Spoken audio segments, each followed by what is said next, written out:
Hello guys, get ready for new stories on this channel. Before we dive in, tell us in the comments where you're watching from. What city or state? Thanks for your support. And now let's get started. Marcy Weston stepped off the plane, her chin high, exuding confidence. She felt no shame about her 6-week affair in Colombia. Why should she? She was successful, desirable, and stifled by life with Rick. Dr. Trey had awakened passions she'd long buried. Their affair was bold, thrilling, until Rick's furious phone call shattered the illusion. Hearing him rage about her brazen adultery had startled her, though part of her admired his sudden backbone. As weeks passed, Trey's charm faded. Once he sensed her marital troubles, he became controlling, cruel, and mocking. What once felt freeing became degrading, yet Marcy refused to admit regret. She endured his taunts out of pride, but the affair ended coldly, with Trey trading seats to avoid her on the flight home. Meanwhile, Penny, a colleague entangled in her own affair, revealed that Rick had threatened to expose her. Josh, Penny's husband, was not a man known for forgiveness, and sure enough, a process server ambushed Penny with divorce papers as soon as they landed on U.S. soil. Marcy feared being served divorce papers, but felt relieved when no one approached her. It confirmed what she believed. Rick was too weak to leave. She convinced herself he was home, hurt, but still devoted, waiting for her return. After 6 weeks with Trey, she was eager to reassert control, imagining Rick desperate to have her back. Her confidence shattered at the Ambassador Hotel. Expecting Rick's presence, she found an empty lobby. Dismissing a flicker of worry, she strode to the front desk. Then, one by one, her credit cards were declined. A sick feeling crept in. Forcing a smile, she demanded another attempt, but the clerk remained firm. Ignoring the whispers behind her, she stepped aside, certain Rick had an explanation. Marcy's unease deepened when her call to Rick failed. His number was disconnected. Panic flickered. Then a suited man approached, handing her a manila envelope. Rick wanted you to have this. No mention of legal service, no apology, just the unknown. Tearing it open, she found a typed letter and a smaller sealed envelope. As she read, shock tightened around her. Rick hadn't forgiven her. He had transformed. Cold, vengeful, far from the passive man she once dismissed. Her pulse pounded as she absorbed each line, but one phrase stood out. You apparently justified your actions by concluding I had a whirlwind affair with Deidre in Iraq. I did not. Our single indiscretion never crossed the line into intercourse. He described comforting a traumatized comrade. Then he compared it to her carefully planned liaisons. She remembered the smug justification she'd used whenever guilt threatened to bubble up. She pressed her lips tight, forcing herself to read on. I know you also had an affair while I was assigned to Korea. Someone told me about your strange parking routine at the Red Roof Inn. You never admitted it, but you and I both know what really happened. Anger heated Marcy's face. That was old history. Why bring it up now? They'd survived that time. She'd been discreet, or so she'd thought. Yes, it had been thrilling with the anesthesiologist who'd worked the night shift. Yes, it had ended the moment Rick returned. But it shouldn't matter now, she continued. From your letter, I see you decided we live in a relationship where one spouse unilaterally does whatever they want, no approval needed. I suppose turnabout is fair play. Marcy's pulse raced. Turnabout? Rick was threatening something big. Each subsequent paragraph confirmed it. He'd sold the house, drained bank accounts, quit his phone plan, and was about to vanish on an extended RV trip. She read feverishly, ignoring the curious glances of passers-by. Then she discovered the deeper horror. I shared the evidence of your extracurricular adventures with HR at the hospital. I have a contract ready for them to sign, guaranteeing they'll terminate you and your dear Dr. Trey to avoid me suing for failing to enforce their morality clause. Monday morning should be quite eventful for you. Marcy's heart lurched. She had once walked those hospital halls with pride, known as a skilled, if blunt, nurse. Losing that job, her identity, would devastate her, but Rick wanted exactly that. I gave our children copies of your photos and videos with Trey, his letter read. I told them the truth. I'm leaving for a long trip. They begged me not to cut you off, but I said I'd call you as often as you called me, 0 times. She could almost hear his mocking tone, so unlike the man she once dismissed as weak. Then the final blow. I'm not divorcing you. If you want out, file for abandonment. I won't contest. I've already taken what I need, the house, the cars, our money the kids respect. Enjoy the open relationship you forced on me. Oh, And I left you one last gift. A $500 Visa gift card. That's all the plastic you have left. Rick. Her hands trembled. Rage, humiliation, and fear twisted in her gut. She shoved the letter back into the envelope, refusing to acknowledge the pathetic gift. Tears threatened, but her pride held them back. Lifting her chin, breath shaking, she cursed Rick's name. He was the villain. He had ruined everything. Marcy straightened, marched to the front desk, and slid the envelope under her purse. Snapping her fingers, she demanded, "I need a room. My husband left me in a bind, but I can pay, cash, if necessary." The clerk hesitated. "We accept cash, ma'am, but we require a deposit and valid ID." Her stomach tightened. How much did she even have? Digging through her purse, she found barely $100, far from enough. Gritting her teeth, she tore open Rick's smaller envelope and pulled out the $500 gift card. She forced a smile. "Try this." If Rick was telling the truth, it would cover a night or two. Tapping her foot, she waited. The card processed. Relieved but seething, she paid for a single night.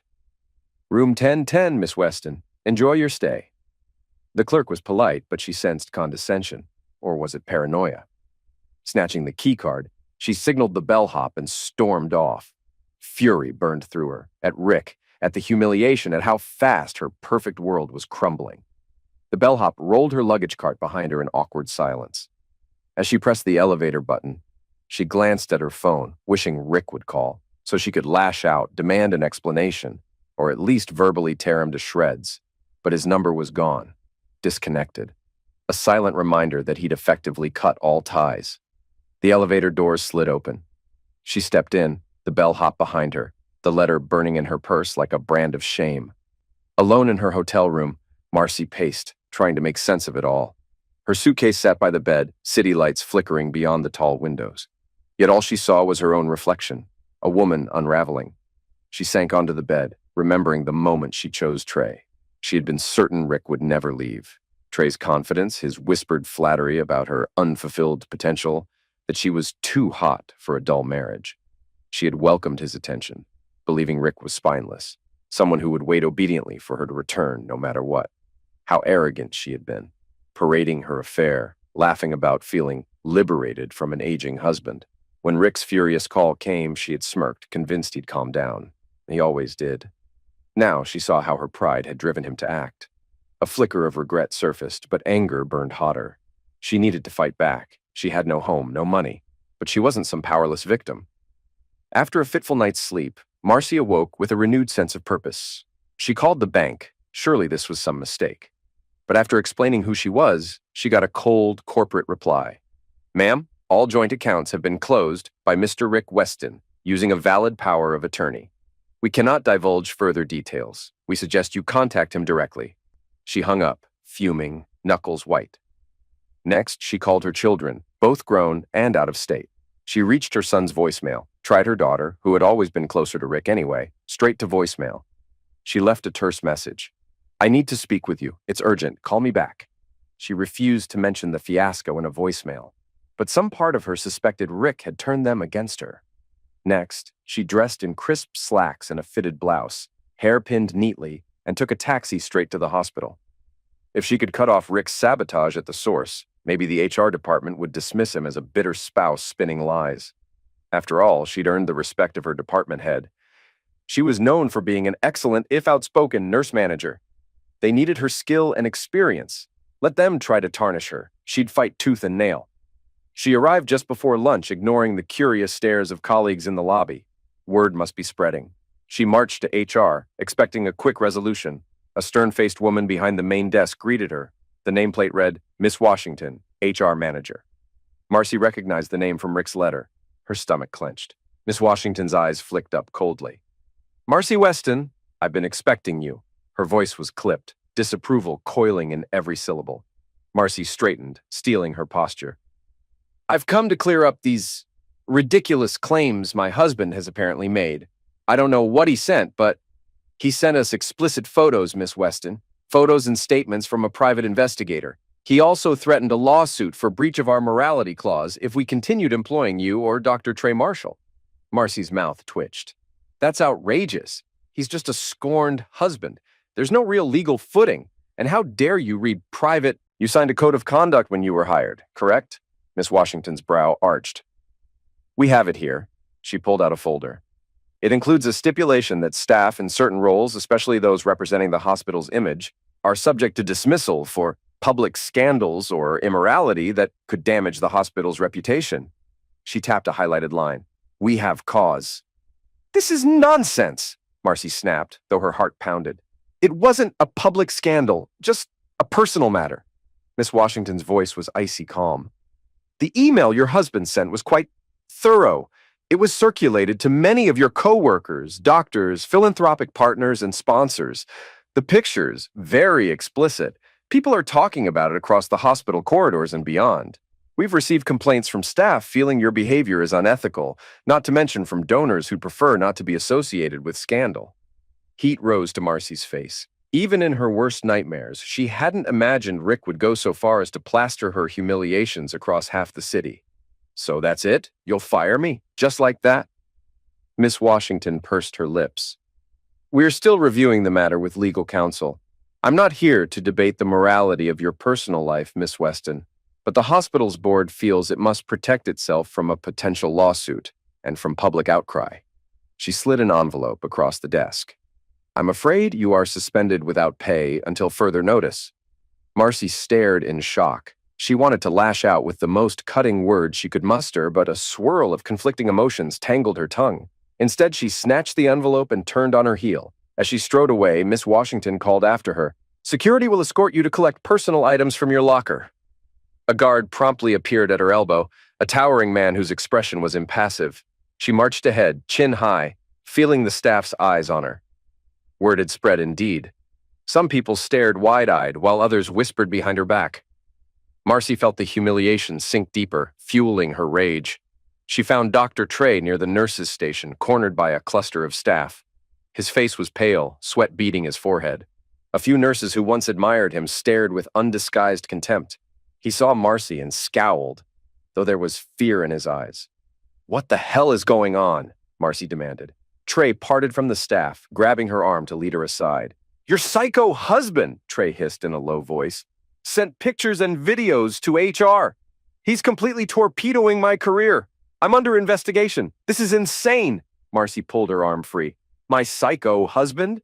You had no problem humiliating me with your little games in Colombia. You think I wanted to be plastered all over email newsletters?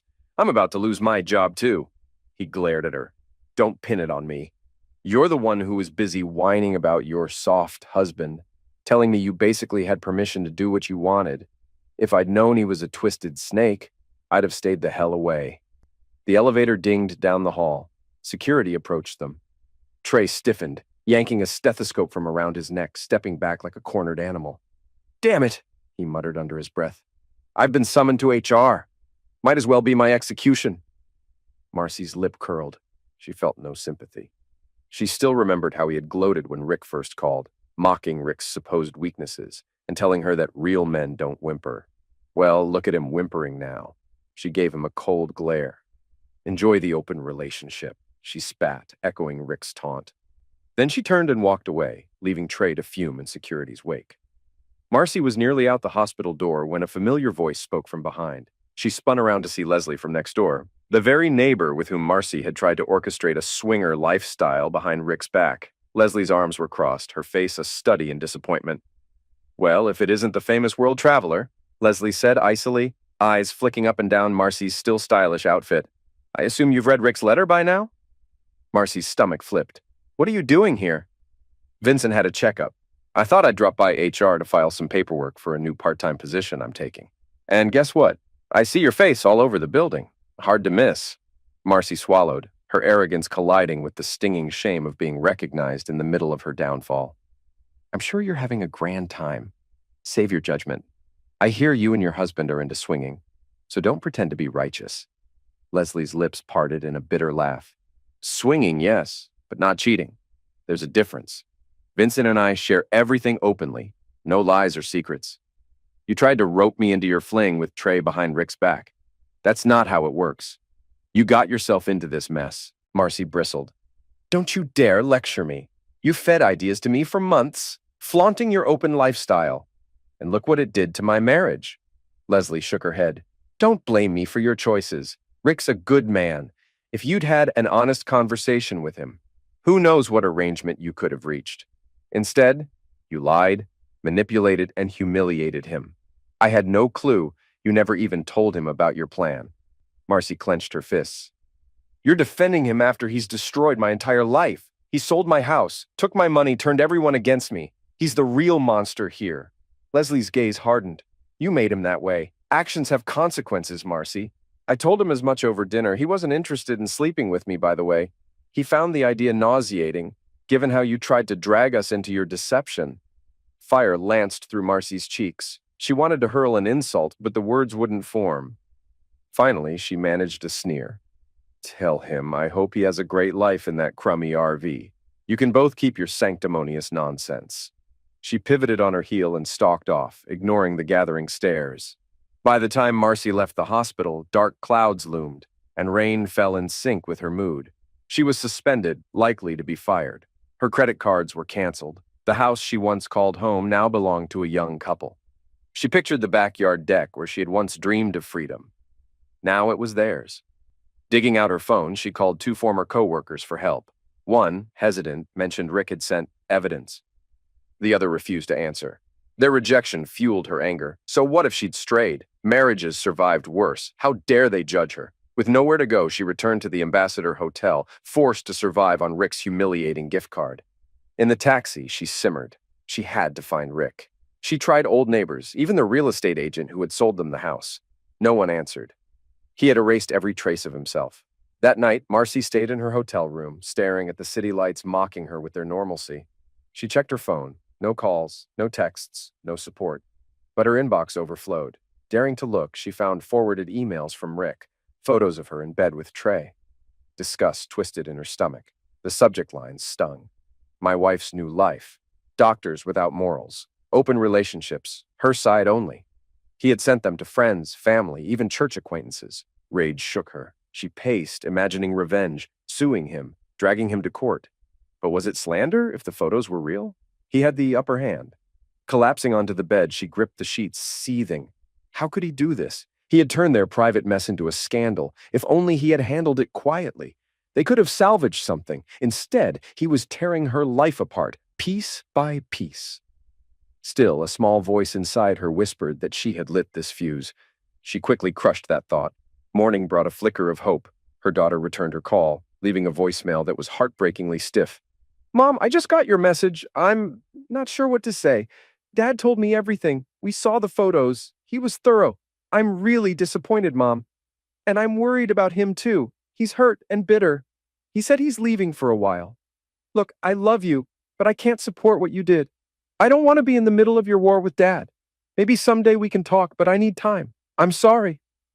Marcy closed her eyes, tears threatening. Her own daughter had condemned her. She called again. Voicemail. She tried her son. No answer. Desperation crept into her voice as she left messages. Please, just let me explain. It's not what it seems. But she knew Rick had controlled the narrative. She spent hours searching for lawyers, hoping to sue Rick. But every firm rejected her. One was blunt. If the evidence is real, it's not defamation. And without money, you can't challenge asset sales. She hung up cursing. She had nothing. No job, no assets, no support. For the first time, true desperation hit. That afternoon, a strange email appeared. Her heart jumped. Rick? She opened it, scanning quickly. Marcy, you're probably ignoring me, but I'll try anyway. I set up this temporary email, so don't bother tracking me. I'll shut it down soon. Now you know how it feels to have your life twisted without your say. You created this system. I left a few of your things in a storage unit addressed below. Just random knickknacks, old letters, nothing valuable. It'll be unlocked Saturday, 8 a.m. to noon. After that, it's all gone. Don't expect me to be there.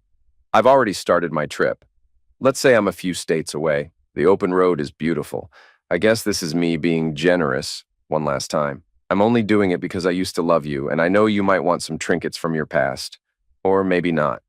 R. Marcy's chest clenched. He was systematically erasing her from their life. But there was a twisted courtesy to it. He was giving her the option to salvage a box of scraps. She typed a furious reply, only to see the email bounce back with an error. The address had already been deactivated. Damn him! At 7:45 a.m. that Saturday, Marcy stood in a deserted alley of grimy storage units, the sky overhead a dull gray. She'd spent another night at the hotel, her gift card quickly depleting. She'd barely eaten, hoarding what little was left for lodging. Exhaustion weighed her down. The rolling metal door of the indicated unit was padlocked.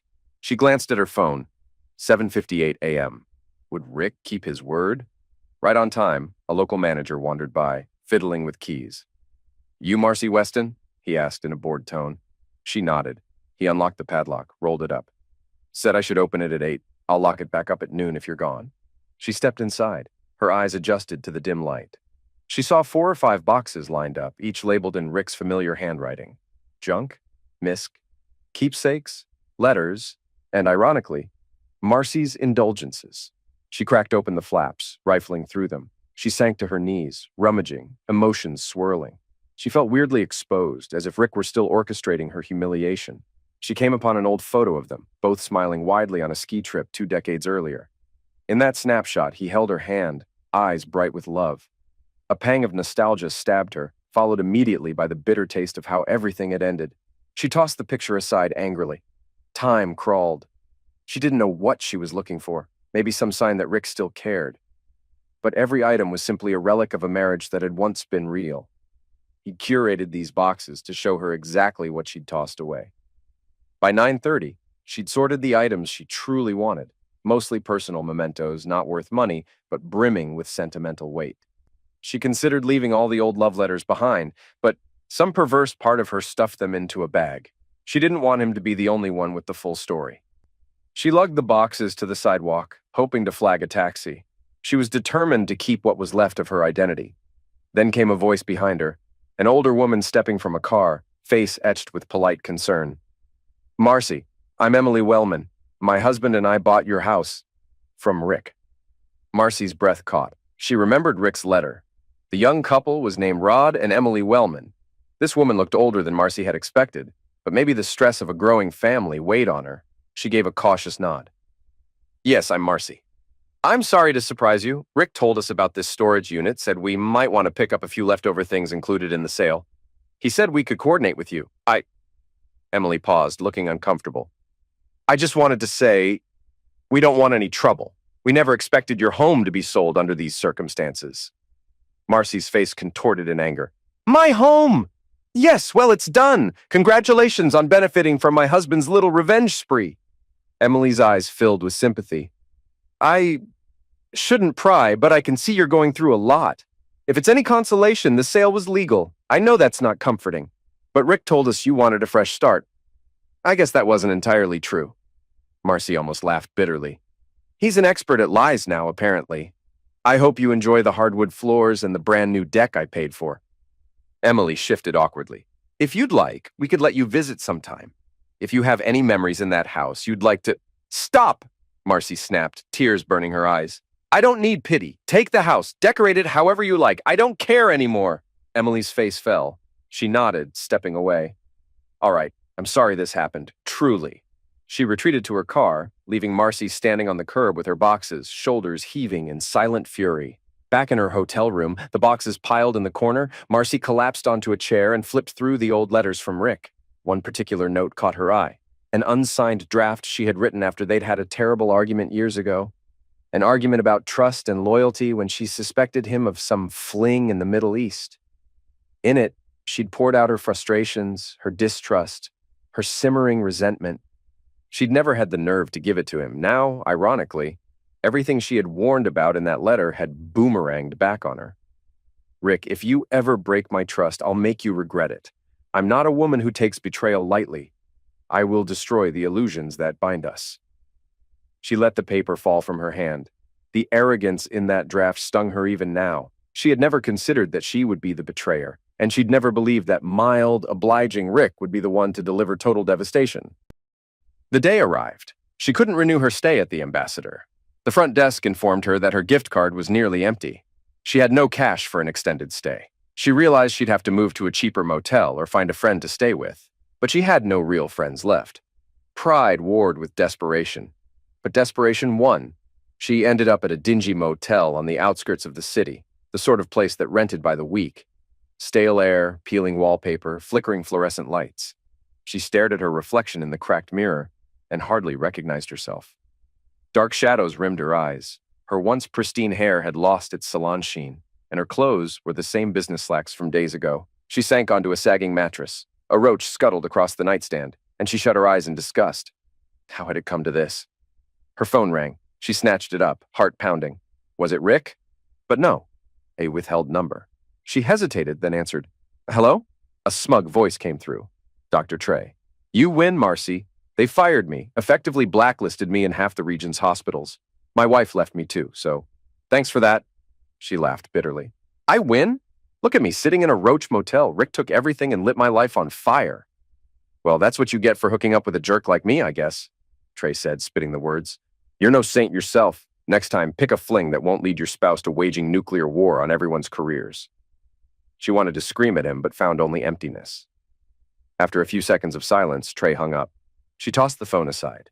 The last faint glimmer of excitement she once felt with Trey was now replaced by utter loathing. In a moment of pettiness, Marcy decided to do one last reckless thing. She still had the phone number of an old buddy of Rick's from the military, a man named Ferris. She recalled Rick used to share details about his travels with Ferris. If anyone knew Rick's whereabouts, maybe Ferris would. With trembling fingers, she dialed. Ferris picked up. "Hello?" Her voice was tight. "Ferris, it's Marcy Weston. He sighed audibly. "Yeah, Marcy, Rick told me not to talk to you." Her nerves flared. "Don't you dare hang up. I know Rick is feeding you lies. Tell me where he is or—" "I'm sorry, I can't help you," Ferris said, firm. "Rick's been through enough. You want to fix your mess, do it yourself. He asked for space. I'm giving it to him." And then he clicked off. Fury whipped through her. She hurled the phone onto the bed. No one would help her locate Rick. The entire world was shielding him, enabling him to roam free while she was left to rot. A week crawled by, then two. Her suspension from the hospital became an official termination. A letter arrived at the motel. "Your position is hereby terminated for cause, per the Code of Conduct violation, effective immediately." Word of her scandal spread across the local healthcare network. She found no open doors. Meanwhile, the money from Rick's humiliating gift card was gone. She was forced to pawn her remaining jewelry for a fraction of its worth. She had always prided herself on being in control, but now she was losing that final pretense. At night, she sat in the dingy motel room, rereading Rick's typed letter that started it all. "I'm not divorcing you. I don't care about divorces, and I don't plan to remarry. I've gotten everything I need. If you want out, you do the filing. I'll be on the open road, enjoying my freedom. Just once, if you don't mind." The sheer cruelty of it stabbed at her each time. He had flipped her own words back on her. "Just once, if you don't mind," referencing how she'd casually told him about her fling as if it was no big deal. She realized with a shiver that his revenge was not only material but psychological, a slow, crushing destruction. She recalled how she had told him, once upon a time, that she wanted independence and excitement. He had responded by giving her isolation and despair. With nowhere else to turn, Marcy eventually mustered the cold determination to contact an attorney about divorcing Rick for abandonment. Maybe it was the only path left to reclaim a shred of dignity. She wanted some legal clarity. Maybe she could accuse him of misusing the power of attorney. The attorney told her the fight would be uphill. Rick had executed documents impeccably, had disclaimers for everything, and had recorded every real estate transfer with precise signatures. The money was gone, likely in untraceable accounts. Rick's letter indicated he'd used her own signature from the original POA, which she had voluntarily signed. The attorney spelled it out plainly. "You can sue, but you'll need a war chest. The outcome isn't guaranteed." Marcy stared hollowly at the legal estimates. She didn't have the funds, so it all looped back to Rick's final mocking invitation. She could file for divorce or remain married in name only, a woman with no husband, no assets, and no hope. She left the office feeling numb. Her illusions of fighting Rick in court had collapsed under the weight of practical reality. She drove the battered used car she'd managed to purchase with pawn shop money back to the motel. The sky hung low, heavy with rain. Dark clouds pressed in like an omen of endless gloom. She sat behind the wheel, engine ticking in the silence. For an instant, she let tears slip free, unstoppable. She, who once strutted with unshakable confidence, was now crying in a motel parking lot, the stench of stale cigarettes drifting through a cracked window. When at last she forced herself to move, she unlocked her motel door and staggered inside, tossing her bag onto the rickety table. She eyed the boxes from the storage unit, which she had stacked in the corner. Wrinkled love letters spilled from the top, mocking her. She hammered her fist against the table, fury blazing. "Rick Weston!" she hissed through clenched teeth. "You vile bastard!" Yet even as her voice trembled, she heard in her mind an echo of that phone call he'd made weeks ago, his tone raw, betrayed, hurt. Perhaps in some twisted sense, she had molded him into this.